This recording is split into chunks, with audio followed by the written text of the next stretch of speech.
Hello. Welcome to Our Life Beyond, the podcast where we explore how to navigate and hopefully thrive through some of life's biggest transitions. I'm your co-host, Scott Dibben, and I've teamed up with my great friend and mentor, Connie King, to share some stories, strategies, and insights that helped us adapt to the ever-changing seasons of our life.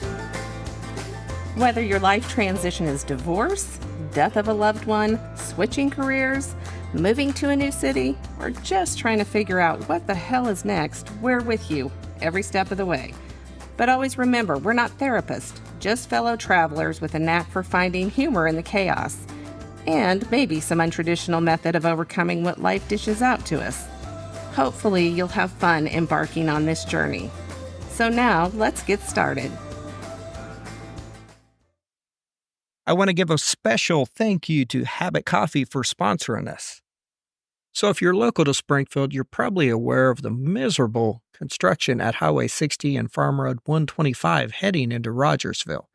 Yeah, right in the midst of all that progress is the Habit Coffee Company, a fantastic local, vagina-owned business. They're more than just a coffee shop. They serve delicious, scratch-made breakfast and lunch options.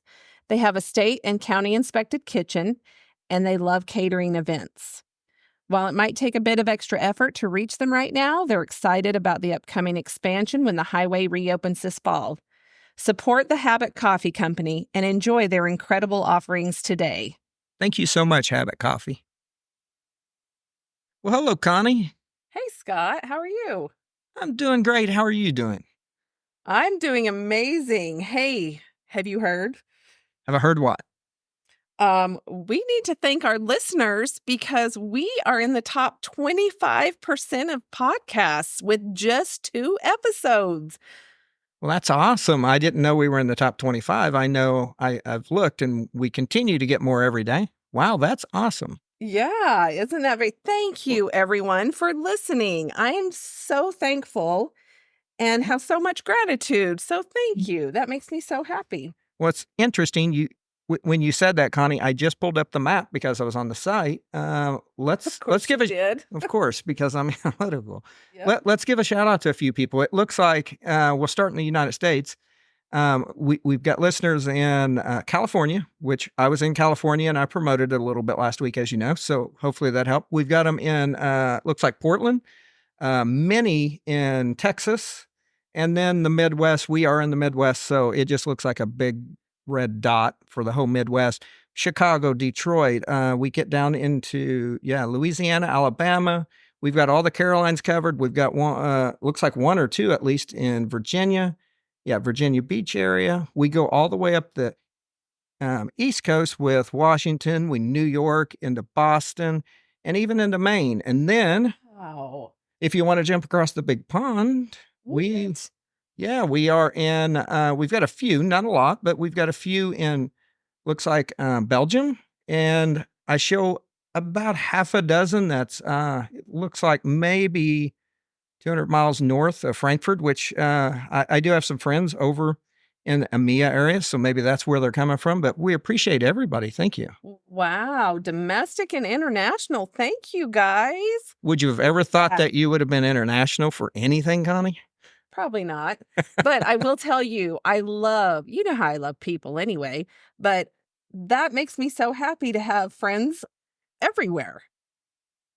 Yeah. So also with that, I know that we had some feedback, and everybody loves talking to Connie. So Connie took a lot of that feedback. So do you want to start off by at least talking about what kind of feedback we were getting? I do.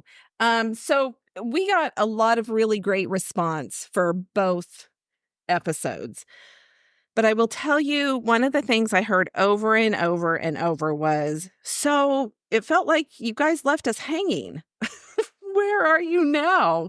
And so you and I have decided to talk a little bit about not just where we are, but if you were going through a life transition, what the next steps are to your life now. Yeah. How do you get over that transition and start making progress forward?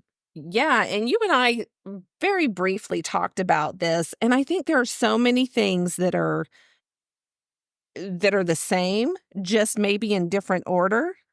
And we're going to talk about each thing, and we'll each talk about what order it's in or whatever as we go along. So the listeners can listen to that, and they can find out a little bit more about not only where we're at, but how to handle a transition after the big trauma, I guess is the great word. Yeah, either transition we had was a trauma, no matter how you look at it. Once again, it was different. I know yours was very unexpected, very sudden, where mine, it brewed over time, I guess I would say. So it was interesting talking to you just a little bit about what we were going to discuss, and it seemed very similar, and just a few things that was oddly enough different. But yeah, so let's start there. I want to start with you because let's start with, you have divorce papers in hand. You just signed divorce papers. You walk out of the courthouse. What was the first thing you did? Okay. The first thing. So, me being a guy, security is the first thing. So I had already been in the middle of finding an apartment, which was a first step, of course, for me, and getting my son situated in the apartment and trying to figure out what furniture and all that we had. But, along with that, there were many steps along that way. I jumped into therapy. I'm not sure exactly when you did, but I know I jumped in. I found a therapist because I thought, well, I know I'm going to need this going forward if I'm going to make myself into a better person, something that somebody else would want or someone want. And I know, I had to try and find and establish some type of a friend group. That I want to dig into as we go through these, but I think that may be where we're a little bit different. But that friend group was an odd phase for me to go through. And then work for me was really one of the third steps. So that's really all the steps that I could see in the very near future that I had to jump in and figure out. And what about you? I agree with you. I think so. Let's go from, I asked you when you had divorce papers in hand. Yes. So for me, it was the evening that I sat on the couch after, Rob was gone then. And so many people were wanting to stay with me. And it was that night, not the next day. So, it was that night. And I remember thinking to myself, no, nobody gets to stay with me because I will never have another person. Or I was like, I need to learn to sleep by myself, because he and I had been together since I was 22 years old. So it was such a sad statement in my head. And yet it was, it was something that just the reality of it was there. It's so weird how when you are in the depths of grief that you can still be logical. Yeah. And so that was the first thing. But I'm like you, after that initial grief and after we buried him, first thing I did was I found a grief counseling group. So I went to therapy also. Okay. So tell me a little bit about why you went to therapy.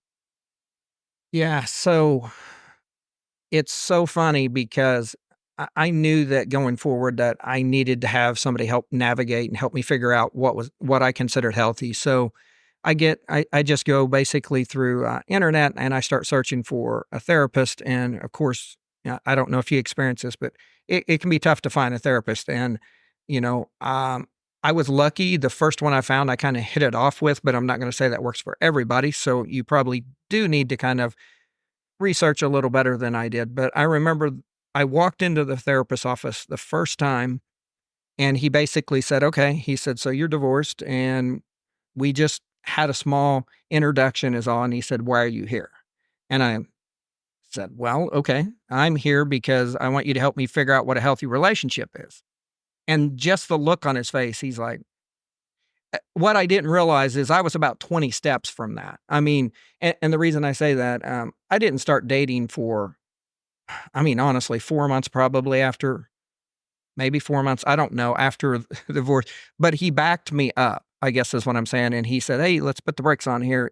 You don't just get to jump into a healthy relationship. You've got some work to do along the way. So that's how my first session went. Yeah. That was your main reason for therapy. Absolutely. And we started the Excel chart and we started building out all the data for me. It was just great. Which is another podcast in and of itself, which is one that I will be sleeping through and you will be explaining. Sleeping. So you'll be as interested as everybody. I know. It's so funny. So that's funny because therapy for me was recommended, and I went to grief counseling which is my therapy, for 8 months. And then I transitioned over to a therapist, a counselor therapist that was an individual. And the first one was just to get over sadness or learn how to deal with grief because I didn't know how to do that. And then the second one was to kind of propel me forward in life. So that's why I went to counseling. And I would say both of them were immensely helpful. And I'm still with my individual counselor. I still you really? See her. Oh, yeah. I didn't know you were still doing that. Okay. Yeah, I will. Good for you. I don't know if I will ever live without her now, which sounds very codependent, which is something I had to work on. But she has made me really see things about myself that I didn't realize. So I'm just very thankful. I still go to a therapist. That is interesting because, and it may be because I'm a guy or analytical, but I mean, I was trying to map out the start to finish whenever I sat down with them. I'm like, how many sessions are we thinking? And we're an hour long. What's the homework look like? I felt like it was an assignment for me.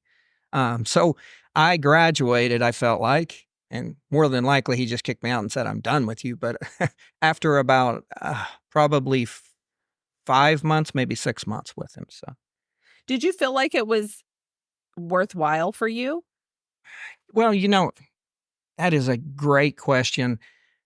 I think I got frustrated along the way. And once again, I'd never went to therapy, only what you see on TV. And I'm thinking they're going to help provide answers to you, and that's not really what they do. And it makes sense because, they're not the know-all of what you need.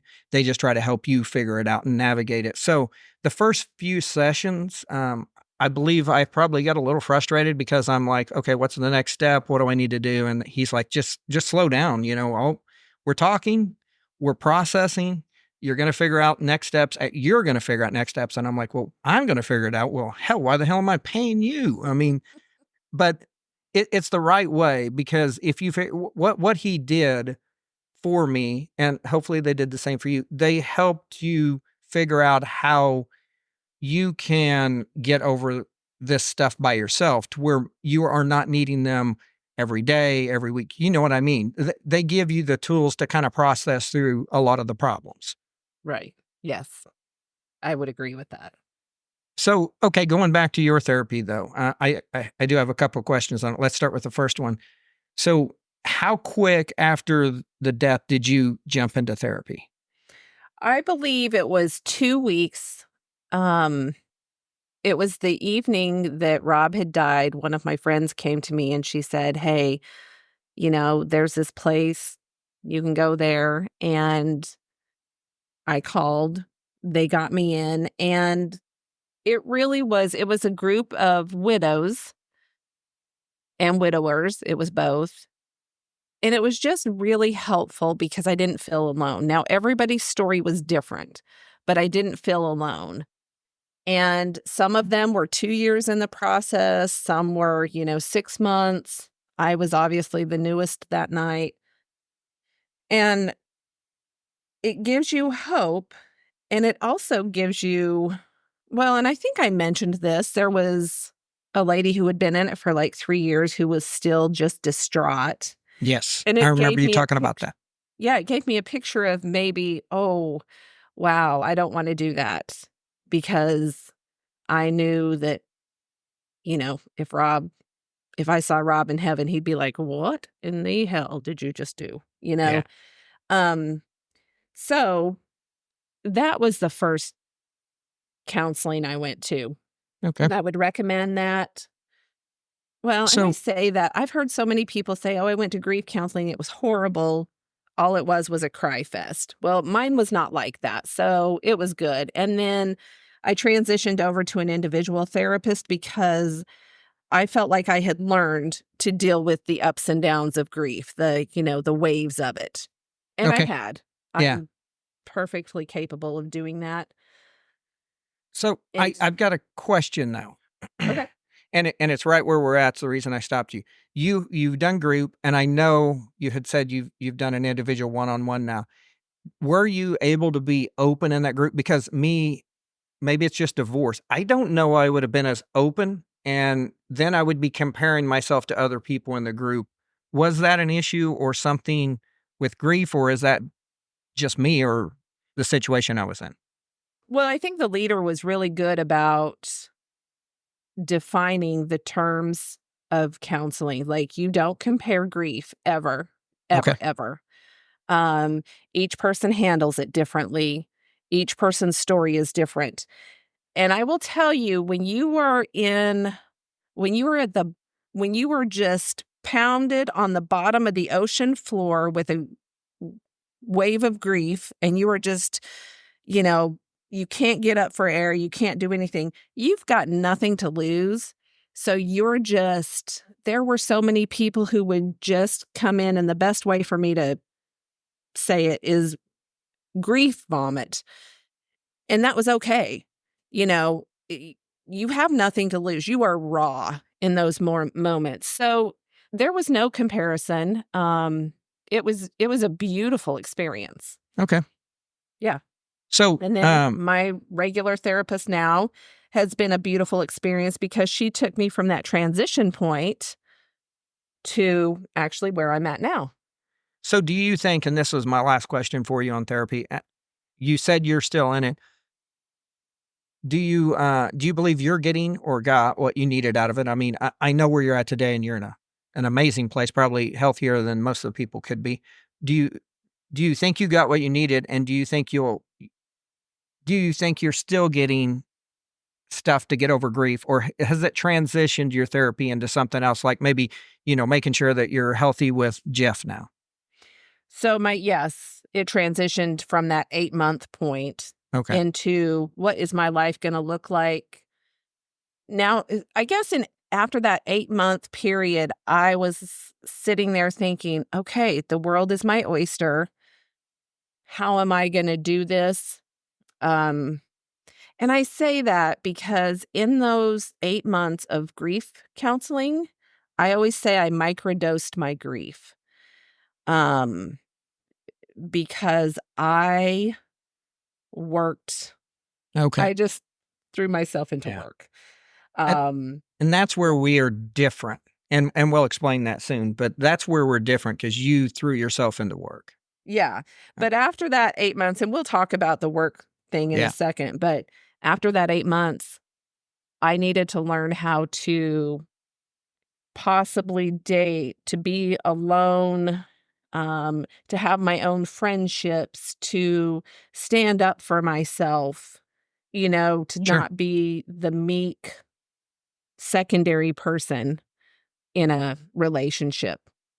And so that's where the individual therapy came into play. And the reason I asked that, I mean, I'm not seeing a therapist right now. But I know you are. I was just wondering, if somebody's listening to this going through grief, do they believe that there is a spot that they could stop if they felt like, or is it something you believe that they need to continue with therapy for quite a while, 5 years, 6 years? No, I absolutely believe you can stop anytime that you feel like it, or even if you're just not getting anything out of it. Sure. So, yeah. Okay. Therapy is a tool to help you, and once it stops helping you, let it go. Yeah, and no guilt about it. That's where mine stopped, to be quite honest. We did build an Excel sheet together. I showed it to him, and how I was going to rate people and all this, to where I was going to find this perfect person. And he somewhat thought I was crazy, but he's like, hey, you've got a process. It's your process if you like. And so each week we talked through stuff, and it just got to the point for me that I felt like I was going in and just showing him what I was doing. And I would talk to him, later on. I'm like, okay, so I've dated this person and this person. And he got to a point that he's like, I think you're healthy. I think you're doing the right thing. I think you're on the right track. I don't know how much more of this we need. So that's where mine stopped. But I also know that I felt like I was ready for it to stop, but I'm like, well, he's the professional, but he's also taking my money. So there was a point that I was probably going to stop it if he didn't. Well, and I came in at the end of, like, we reconnected towards the end of your therapy, if I Yes. remember correctly, and you were really good. I think you'd learned the ways to cope with the dating scene and the friendship scene. I think you'd started already learning to deal with that on your own. So I think that was a great time for you also to not Yeah. go. And that's a great point. Getting over divorce may not be all that you need therapy for.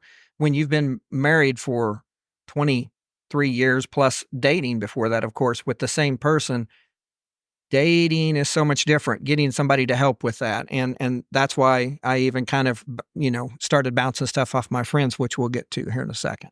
Right. So that does transition us into the second Okay. area that you and I talked about um after Yeah. our So transition. What was the thing? First was therapy, second establishing your friend group, yeah. at that point, you become single, you have somebody pass away. I don't know about you, Connie, but I did start relying on my friends a lot more. Yes, absolutely. You're looking, hey, this week, when you look at your calendar, because honestly, I knew that I wasn't ready to date and find that person, it just wasn't that transition for me. You would look at your calendar and you're like, okay, in the next week, I have absolutely nothing planned. You know what I mean? And it freaks you out a little bit. You're like, I've got to get a social life going here. I have to get friends. So what happened with me is I had friends with my ex-wife. Of course, we had a lot of couple friends, but it's not that I left them to the side, but I did not associate as much with them. I started looking for single friends because in my mind, I'm single now. I need to find people that maybe I can kind of get hints on how this dating works. So what happened for me is I ended up really running around with individuals that was probably 10 years younger than me, which is a whole other set of good things and bad things. I mean, it keeps you feeling young. You get to see a perspective of people that's outside of your age group a little bit and have been single a little longer, which is great. But on the other side of that, once again, they were not my age, and that only lasts so long until you go back to, or for me, it did go back to the original friends that you had. So let's talk about your friends. You passed away, or your husband passed away. You're in therapy. What type of friends did you kind of attach yourself to? Well, that's such a funny the people that I really that are still my people now, um, that I'm so, so close to, were a bunch of ladies that I homeschooled with. We were all, very good girls, we'll say that. And then every single one of them went through a divorce. I went through a death. And I think we all went, what the hell just happened? Isn't life supposed to be different than this? And we bonded over trauma, over transition is what we bonded over. And we were like, fuck this. We want to have fun. We want to live our lives. We want it to be great. So we would go out dancing was the Oh big yeah. thing, which is so funny because I was always a huge, like, I loved to go out dancing all through junior high, high school, college, and Rob hated it. So I had stopped. Well, I remember the night one of the girls said, hey, we're going to such and such a place. It's a 80s cover band. We're just going to dance. And we are not like big drinkers. We're not big crazy partiers, but we love to have fun. And that night was the first night I went, oh my gosh, I forgot this part of me. And I love this part of me. Yes. And so that is my group, like my friend group now, but I still have the friends that I've had in the past. But when you're in a relationship, the relationship is your main friendship kind of thing. And everybody comes secondary. So now, actually, I think you have an analogy about that, don't you? Like a bus analogy where there are certain people that yes. come in and out. Can you explain that? Because that's a really great analogy. Yeah. So through my transition and talking to you, it seemed like it was similar, but a little different, of course. I use the analogy of a busload of your friends.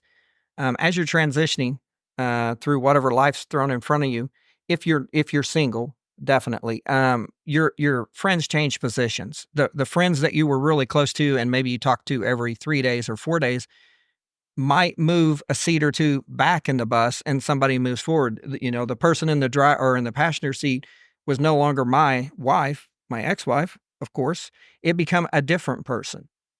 But what I notice is as you're figuring out yourself, and that's the big thing, is you have to figure out who you are, not try to placate everybody else, but figure out who you are. What happens is later on, these people in these seats start moving. The person that was in the passenger seat may end up moving to the back of the bus, which isn't a bad thing. It's just a transition, and nobody should feel bad about it.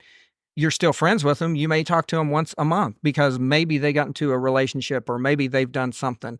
But realize that I feel like when you're going through that transition, people will switch seats in the bus, and the people right behind you talk to every month or every week, one of them may move up, and that's the person that you're seeing and going to dinner with 3 times a week, and having every conversation. Even me and you, Connie, think about it. When me and you first got together, you were in that passenger seat. I talked to you probably 3 times a day, or you would talk to me. Now you're probably 1 seat back, or if you want to be in the console, you can, but 1 seat back. We talk once a day, probably. We text each other, of course, or at least we talk a couple times a week. And the reason is Jeff's in that passenger seat for you. Ellen's in the passenger seat for me. So nobody should feel bad about it. It's just, in my opinion, a natural transition that happens with your friends. And for me, I had all these very long-term friends that were married that moved a seat back. And it's not that I didn't go out and go bowling with them or to a movie, but I just felt not uncomfortable, but they were friends of my wife's and of me. And going through a divorce, I thought, are they going to pick sides? Is somebody going to get pissed at me? Are they going to make a snide comment? Of course, none of them ever did. But what I did is I found these single friends, and I'm like, okay, you fit in these seats that are closer to me right now. And then I slowly transitioned back to my my other friends because they're the people that I'm the true Scott with. Right, right. And I think that analogy is it's so perfect because, well, and here's the difference. I'm sitting there as you were talking, I was like, Rob and I didn't do a lot of friend group things together. What we did was we were together and did a lot of working together. It was our little family group. And when he died, I didn't really have many friends to rely on. Like, there is a group of girls from high school that were absolute angels to me. Um, and my best friend, she lives far away, so they were great, but they are all married. They have their own lives. They couldn't Sure. drop everything. So you're right. Those single girls who had also been through transition Yeah. ended up moving to the front of the bus with me. And even now, we're kind of going through different transitions. They're going through different transitions, and they've each changed seats. But it's true. It's just like you and I. Some of them are sitting right behind me or in the passenger seat one day. One of them might go to the back of the bus for a couple weeks. One of them might come back. So, yeah, but friends were huge for me to find out who I was again. And good friends are the ones that are good with changing seats on the bus for you. And because you do it for them too. A good friend isn't going to get pissed off at you because you didn't talk to them for a week. hey, message me if you need, but I don't have to get with you. You know what I mean? So you do find out who your good friends are. And I believe that you build a better group of friends because of this, because I still have the single friends and I'm still friends with them.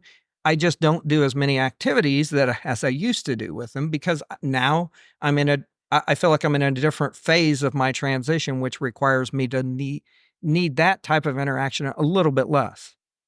Right. I agree with that. So therapy was your first step. Yes. Friends was your second step. Same with me. Yes. So what's the next thing that you felt like? This is going to be probably a weird one because of my previous episode that I did, but work. Work was my third transition. And for me on work, I heard you, which you'll dig into a little bit deeper, but you said you absolutely threw yourself into work. Right. I did the opposite. I was in a relationship that didn't make sense to me when I was married, at least in the last. So weird. I'm sorry. I'm interrupting you here. No, go ahead. Because, when we got off the podcast last week, I was so intrigued because men and women see relationships so differently. Like men are, they're working for their family, where Sure. the woman doesn't want them to work as hard. She wants them to be home more. And so when you were like, no, I was working, I understood, because I know you. I understood that was the love you had for your family. And yet, and this is so not something for this is not saying anything bad about your ex-wife, because I would be your ex-wife. I would be like, hold on 1 minute. You are not working for the family. You're working for you because we want you home. So now after the divorce, you say, hold on. Well, yeah. I'm transitioning a little in work and I'm not going to work as much. But think about it. For me, I was single. I got an apartment. I didn't care for the apartment, but that'll be later episodes if we so choose to go there. But when I get these different friends, your friends do help determine work. Let's be honest. I had a single group of friends at this time that I started to hang out with and tried to figure out what life was going to look like. So I wanted to go do things, whether it would be to go to a nightclub or to a concert or to visit another friend 3 states, whatever that looked like. So what I found was that I wasn't working till 7 or 8 o'clock at night, because I was starting to enjoy doing other things than work. And once again, when I was married, work made sense. Work is ones and zeros. You get praise if you're doing well. You can see numbers go up and down. And I couldn't figure out my relationship and how to fix it or make it work in my mind. So I just dove into work. And I did think it was for everybody, and it did benefit everybody. And I still hold to that, because today I look back and I remember thinking that. But when I got divorced, I felt like very few people were relying on me at that point. It was just me. Oh, okay. So with it just being me, once again, my son was living in the apartment, but as long as I kept an apartment, we were good. It wasn't necessarily a relief, but I felt like I had this, okay, now I've got to figure out what's going to make me happy besides work. What is that going to be? And all this is opened up to me now, and I had to figure out what it was going to look like. So I did. I probably went from, 70% work, 30% free time when I was married. I probably went to more like 40% work and 60% on my own. I mean, through the weekends, I didn't work on the weekends. I went and had fun. Right. So going back to you and work though, and that's what's interesting. But I guess it does make sense. You just dove into work head first. I did. Well, first of all, I think I felt like I needed to prove myself, because Rob and I had always worked together. And when you work with your spouse, a lot of times the male takes the head or the lead role. So when he died, I didn't want people to think, oh, she just let everything go to hell. So what I did was I picked up and worked my butt off, made some crazy good deals, did some really amazing things that I think about. And again, part of that was when you were in survival mode, your ego goes away. So there was no ego involved for me. I was just doing what I had to do I guess there was ego involved because I wanted to prove myself. But other than that, there was no ego involved. I wasn't, going out and making deals just to make the deal. I think I felt like I needed to prove it to other people, but really I needed to prove it to myself that I could do it alone. But you know what that sounds like to me, Connie? That sounds like you had the role that I was in while in my marriage when you was going through this transition. And because you're it is probably right. Because work's what makes sense to you. Grief didn't. Work is what kept you occupied, and endorphins and everything else. Whatever your reward trigger is, you, if I remember right, you grew your net worth 2 or 3 times, whatever that was. But that was what not necessarily making you happy, but those were the achievements that you were seeing, and that's probably what was keeping you going. And mine was the opposite of that. Yeah, and I think so in that 8-month time period, I went from, we'll say, I'm not going to give exact numbers, but Sure. from like $1 million to over 3 million in net worth in 8 months. And it was only because it made sense. That's all I could do is work. And then I would, that would give me a break from grief. It would allow me to think about something else. And then in the moments of sadness, I was able to actually take those, which is what therapy taught me. It's okay on those days that you just can't even get up, to take that day and be okay with it. And then I would get up again and work. Well, I'm now at the point where you were after divorce. And that point is, I've been at that point for the past 2 years, I guess, maybe year and a half.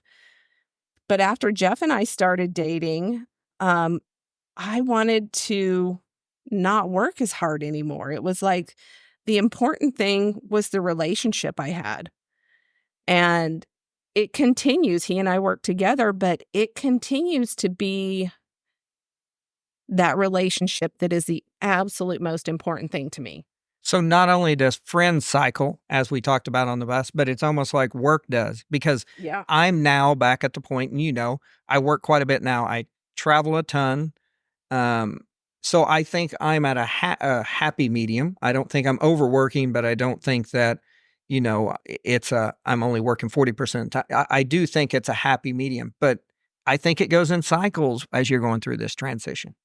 I think that's exactly right, but now I'm at the working 40%, but being happy 60% of the time.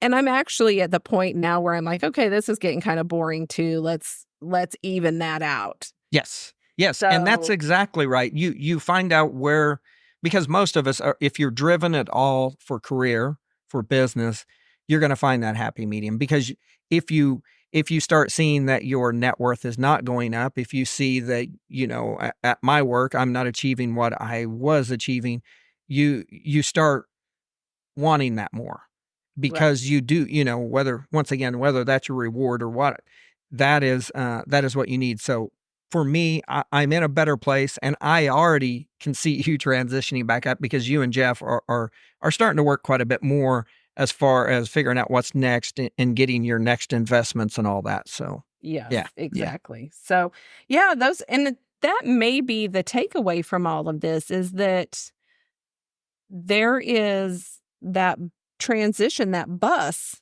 for every part of the transition, whether it's your friend group, whether it is your work, whether it's therapy even. There's always going to be the ins and outs, and you just have to make what's important in your life. You have to be okay with what's important in that moment. So like for me, work is not the most important thing right now. I have to be okay with that, because eventually I know it's going to be important again.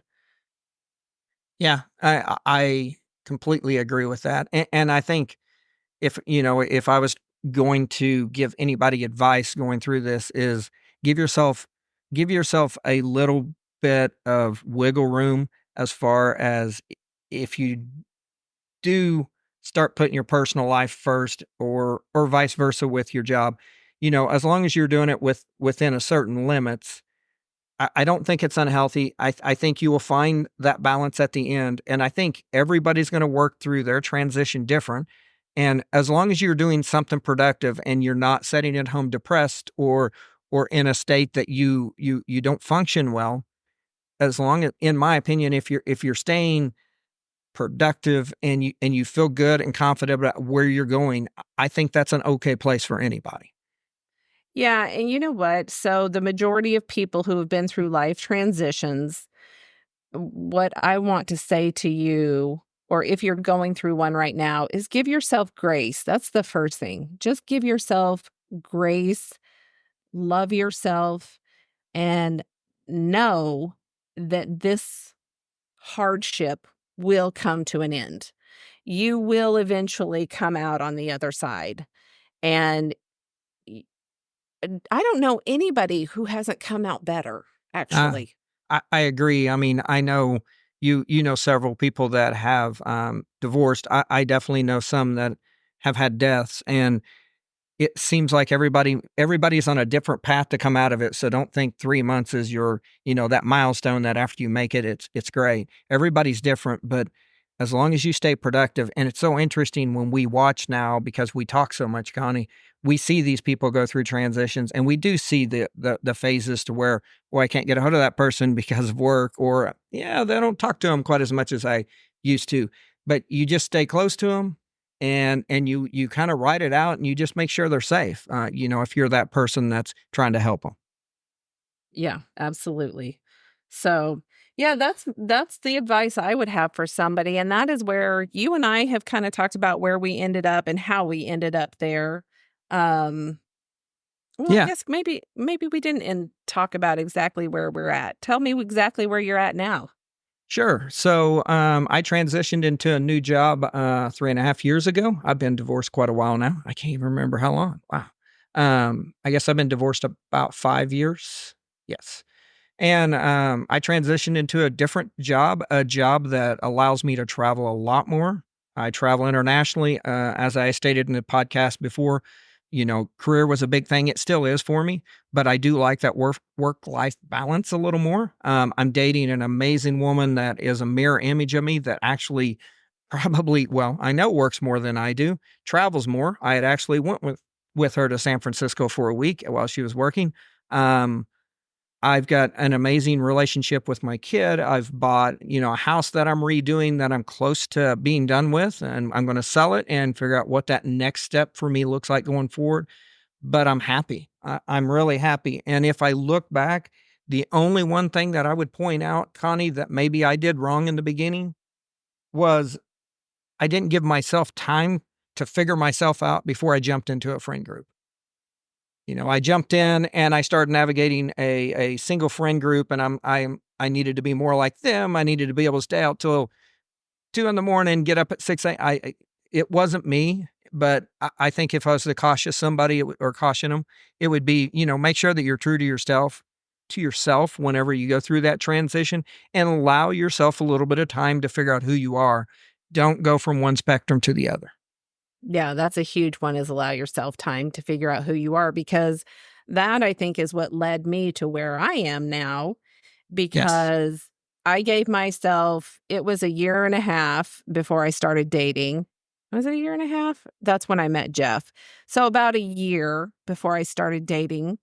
And Yes. the only reason I did that is because my individual therapist said to me, "You have to start dating." And I was like, "Absolutely not." And she's like, "Yes, because there were lessons to be learned." And she was amazing at, I want to say, walking me through certain lessons, but she really allowed me through dating, not even dating, but talking to people online, to know my value and my confidence. And so with that, a year, um, I guess, yeah, about a year after, it would have been longer than a year after Rob died, that I started dating. And then Jeff and I met very quickly, and very quickly knew that we were, I mean, there just wasn't really even any question.